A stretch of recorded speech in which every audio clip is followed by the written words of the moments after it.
जब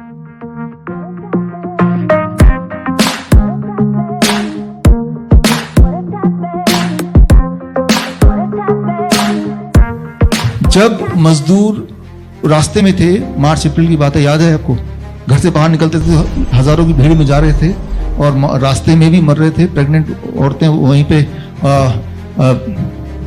डिलीवर कर रही थी बच्चों को, और बहुत ही दर्दनाक सिचुएशन था, अगर आपको याद हो। हमें सिर्फ दुख हुआ, और दुख हुआ, हमने कुछ नहीं किया। ज्यादा फेसबुक पे कुछ किया आपने? कुछ भी नहीं किया। फिर रास्ते में आए अनएम्प्लॉयड यूथ, तब भी हमने देखा, लगा कि बहुत दुख हुआ। अभी फार्मर रास्ते में है, अब भी हम दुख हुआ। मेरे कुछ दोस्त हैं, मैं पूछता हूँ, कहते हैं हमारे तो बैंक अकाउंट में 1 करोड़ रुपए हैं, मुझे क्या चिंता है, मैं वहां से निकाल के खाता रहूंगा। लेकिन आप अभी बताएंगे कि कल यहाँ से 6 महीने पहले हो सकता है कि आप बैंक में जाएं और पैसे निकालने लगे, वो 1 करोड़ नहीं होता। और तब भी जिस तरह से हमने कुछ नहीं किया, जब वो जिनकी कोई गलती नहीं थी, मजदूर जिसकी वजह से सब कुछ बना है, जब वो रास्ते में थे हमने नहीं कुछ किया, हम आगे नहीं आए। फार्मर रास्ते में, हम आगे नहीं आए। जब हम रास्ते में होंगे कोई आगे नहीं आने वाला, क्योंकि वो सब तो पहले ही जा चुके हैं, राइट। इसीलिए अगर आप चाहते हैं कि वही हालत ना हो, तो आपको आज ही कुछ करना पड़ेगा, आज ही कुछ करना पड़ेगा। शिवांक, आप थोड़ा सा ब्रीफली जो असलियत ऑफ बैंकिंग है वो बताइए। जी नमस्कार, मेरा नाम शिवांक है। हमारा एक संगठन है भारतीय परिवार, उसी के नाम से हम लोग एक यूट्यूब पे अपनी वीडियोस भी डालते हैं। हमारी शुरुआत वहाँ से हुई थी जब देश के अंदर अन्ना हज़ारे जी आंदोलन कर रहे थे, तो हमें लग रहा था कि शायद उस आंदोलन से काला धन वापस आएगा, तो शायद देश के अंदर कुछ परिवर्तन हो जाएगा।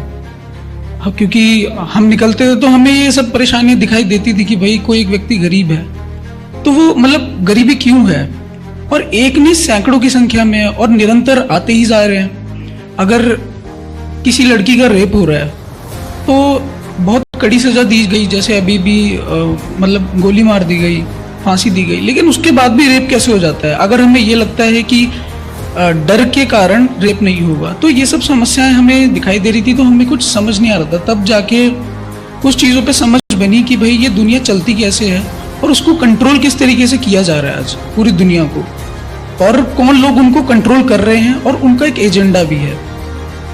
वो लोग मनी मेकिंग करते हैं, वो लोग पैसा बना रहे हैं, उनको पैसा कमा के मजा नहीं आ रहा। आज हमारे सामने बिल गेट्स एक दिखाई दे रहा है जो काम कर रहा है, आपको लग रहा है कि शायद वो वैक्सीन लेके आएगा, लेकिन उसके पीछे भी कुछ लोग हैं। तो उसके ऊपर हमारा एक पूरा रिसर्च रहा। आज जो एक मनी मेकिंग है, जैसे कि विश्वरूप जी ने बताया कि आज से अगर आप कुछ महीने बाद जाएं तो हो सकता है कि आपके पैसे बैंक्स में ना हो, और ये स्थिति आने वाली है। 6 महीने में नहीं आएगी तो शायद 1 साल के अंदर आएगी, क्योंकि इस समय मंदी का दौर है। मंदी को हमें समझना होगा कि मंदी एग्जैक्टली होती क्या है। मंदी आप इस तरीके से समझ सकते हैं कि एक रेडी है छोटी सी, जिसके ऊपर खाने की अलग अलग चीजें हैं, जैसे वो खाने की लोग बनाते हैं कुछ भी, उसके सामने एक भूखा व्यक्ति खड़ा हुआ है, वो उसको खाना भी चाहता है। जो रेडी पे लेके खड़ा है अपना खाना, वो उसको बेचना भी चाहता है, लेकिन जो खाना चाहता है उसके पास एक चीज नहीं है उस खाने को खरीदने के लिए, वो है पैसा। शाम को जब वो खाना उसका नहीं बिकेगा रेडी वाले का, वो उस खाने को फेंकने वाला है, लेकिन इन दोनों के बीच में ट्रांजैक्शन नहीं हो पा रहा है। तो वो चीज हमने समझी कि भाई जो चीज कभी खत्म नहीं हो सकती है। मैं आप लोगों से एक अगर सवाल पूछूं कि भाई एक तो है पैसा और दूसरा है रॉ मटेरियल, कुछ भी हो सकता है वो खाना कपड़ा, तो इन दोनों चीजों में से क्या चीज खर्च होती है? क्या चीज खर्च होती है इन दोनों चीजों में से? रॉ मटेरियल, पैसा। कोई मुझे पैसे की आवाज आई?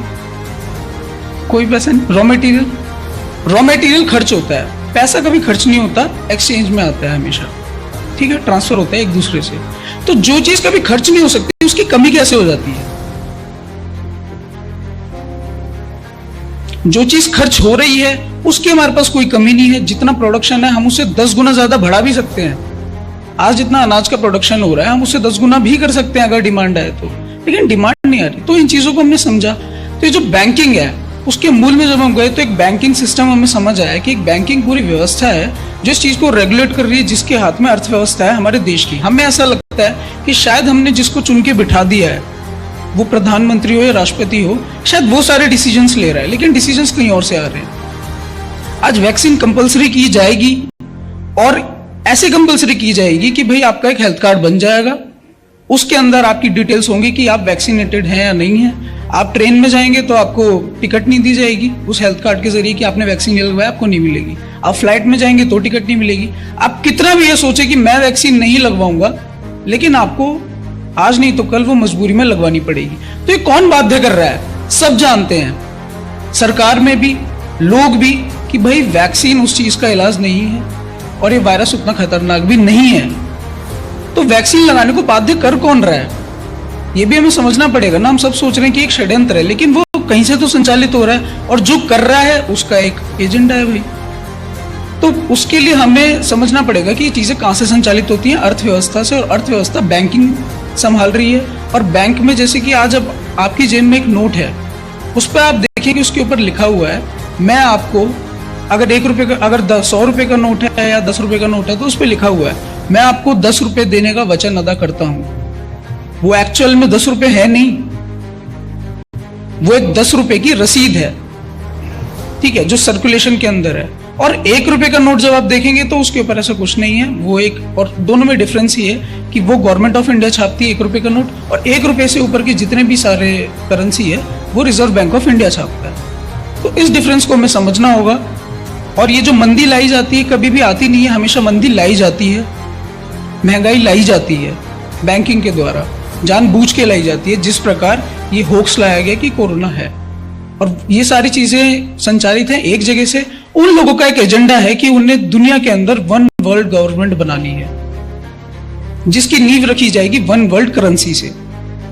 इसीलिए पूरी दुनिया के अंदर लॉकडाउन लगाया गया। लॉकडाउन से क्या होगा? लॉकडाउन के कुछ समय बाद मंदी आएगी, जो कि अब हम देख रहे हैं, क्योंकि ट्रांजैक्शन नहीं है, लोग खर्च नहीं रहे। लोगों के पास पैसा तो है, लेकिन लोग खर्च नहीं रहे हैं पैसा। आप ऐसे समझिए कि एक जैसे आपका शरीर है, तो शरीर के अंदर जिस प्रकार खून घूमता है, खून का सर्कुलेशन निरंतर होते रहना चाहिए। अगर वो कहीं पर रुक गया तो प्रॉब्लम आ जाएगी। इसी प्रकार पैसा होता है, पैसे का सर्कुलेशन होते रहना चाहिए। वो कहीं रुक गया तो प्रॉब्लम आ जाएगी। आज क्या हुआ, मंदी के अंदर क्या होता है, पैसा आपका रुक जाता है। इस समय पैसा रुका हुआ है, ना गवर्नमेंट खर्च कर रही है, ना लोग खर्च कर रहे हैं। तो क्या हो रहा है, बैंकों के पास पैसा नहीं जा रहा, बैंकों का एनपीए बढ़ रहा है, नॉन परफॉर्मिंग एसेट। धीरे धीरे क्या होगा, बैंक्स फेल होना शुरू होंगे, जैसे अभी हुए भी, क्योंकि मंदी पहले से थी, जैसे यस बैंक हुआ। इसी प्रकार अब आगे आगे चल के बैंक्स फेल होंगे। और बैंक के पास अभी आप देखिए, अभी तक तो 1 लाख की लिमिट थी कि भाई अगर बैंक फेल हो गया तो आपको 1 लाख रुपए मिल जाएगा, भले ही आपका 1 करोड़ रुपए जमा हो बैंक के अंदर। लेकिन उस लिमिट को भी थोड़ा बढ़ा दिया गया, 5 लाख कर दिया गया उसको। लेकिन तब भी लिमिट है एक, कि अगर आपका 1 करोड़ भी जमा है और बैंक एक दिन में फेल हो गया, आप कुछ नहीं कर सकते। आपको सिर्फ 5 लाख रुपए बैंक आपके हाथ में दे देगा। फेल हो गया, क्या करें? तो ये जो पूरा सिस्टम है, हमें समझना पड़ेगा कि भाई बैंकिंग मनी मेकिंग करता कैसे है, पैसा बनता कैसे है। इन सब चीजों को समझाने के लिए एक बुक लिखी गई थी, बैंकों का मायाजाल। इसके अंदर पूरा डिटेल में लिखा गया है कि पैसा बनता कैसे है फ्रॉम स्क्रैच, और उसके ऊपर फिर कंट्रोल कौन कर रहा है उन चीजों को। एक ट्रायंगल है जिसके अंदर हमने सारी चीजें लिखी हैं कि गवर्नमेंट होती है, गवर्नमेंट के ऊपर कॉर्पोरेशंस होती हैं, उन कॉर्पोरेशंस के ऊपर बैंक्स होते हैं, जो उन कॉर्पोरेशन को फाइनेंस कैपिटल के द्वारा पैसा पहुंचाते हैं ये सब काम करवाने के लिए। चाहे वो कोरोना हो, चाहे वो लॉकडाउन हो, बाध्य किया जाता है, चाहे वो जो भी किसानों के लिए जो 3 कानून बनाए गए हैं, चाहे वो। तो इन चीजों को हमें समझना पड़ेगा। और ये बैंक्स का जो बात है, ये ऐसी बात नहीं है कि मैं हवा में बोल रहा हूँ या कुछ, ये होने वाला है, क्योंकि अभी मंदी का दौर है, और मंदी के दौर के बाद बैंक्स फेल होते ही होते हैं। तो यही बात है, और इसको हम और डिटेल में बात कर सकते हैं। अगर हम कभी और सेशन में थोड़ा टाइम और ज़्यादा हो तो हम और डिटेल में बात कर सकते हैं कि कौन लोग कंट्रोल कर रहे हैं और उनका एजेंडा क्या है। उन लोगों ने अपना एजेंडा भी लिख रखा है, बोल रखा है प्रत्यक्ष हमारे सामने। अगर हम ये समझे कि ये दुनिया के अंदर कोई ऐसी वो चीज़ नहीं चल रही है, कुछ लोग कंट्रोल जो करना चाहते हैं, अगर वो नहीं कर रहे हैं तो हम बहुत बड़ी गलतफहमी में है। क्योंकि उन लोगों ने साफ साफ ये बोला था, डेविड रॉकफेलर ने बोली थी ये बात कि भाई हमें एक दुनिया के अंदर we need a big crisis and whole world will surrender to a one world government. और वो उनका डिजाइंड क्राइसिस है।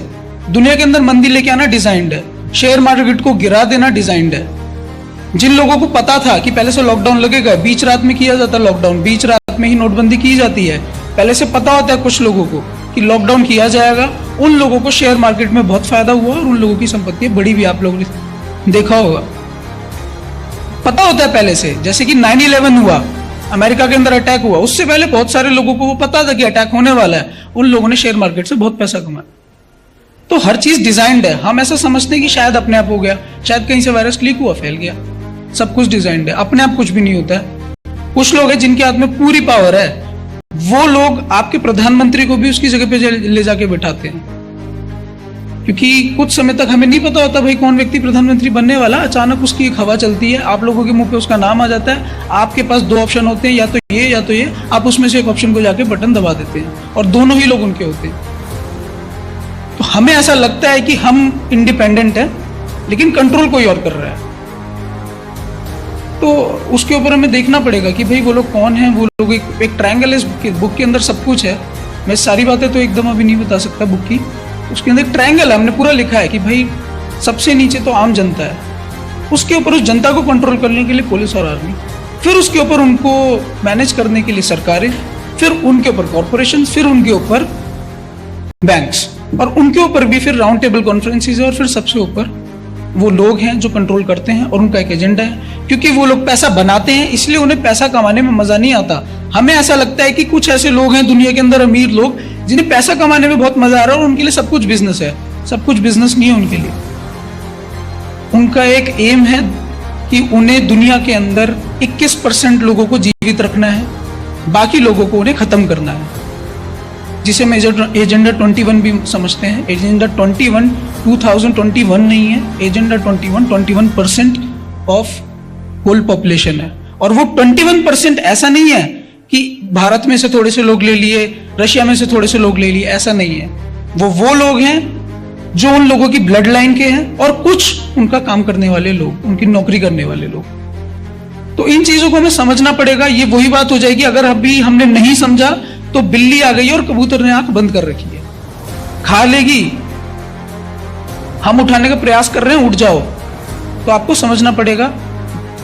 आप देखिए उस चीज को, हमारे एक चैनल भी है, उस पर थोड़ा बहुत देखेंगे तो शायद समझ आएगी। उस पर हम बात कर सकते हैं।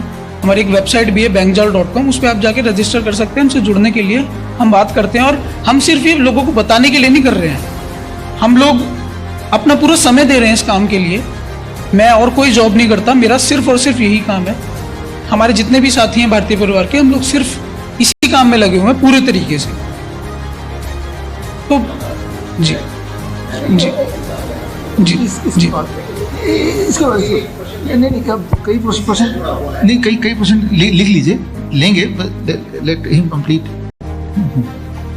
जी, तो मतलब यही बात है कि हमें समझना होगा कि कंट्रोल कौन कर रहा है। हमें ऐसा लग रहा है कि कहीं से गाइडलाइंस आ जाती हैं, जैसे कि विश्वरूप जी ने भी बताया कि भाई इंटरनेशनल मैटर है, हम कुछ नहीं कर सकते। हर्षवर्धन जी बोल रहे थे, लेकिन वो आता कहाँ से है प्रेशर कि भाई आपको ये लागू करना है, लॉकडाउन आपको लगाना है तो लगाना है। आप उसमें सवाल नहीं कर सकते कि क्यों लगाना है, क्या वायरस है, क्या हम उस पर अपनी इंडिपेंडेंट रिसर्च कर सकते हैं कि नहीं।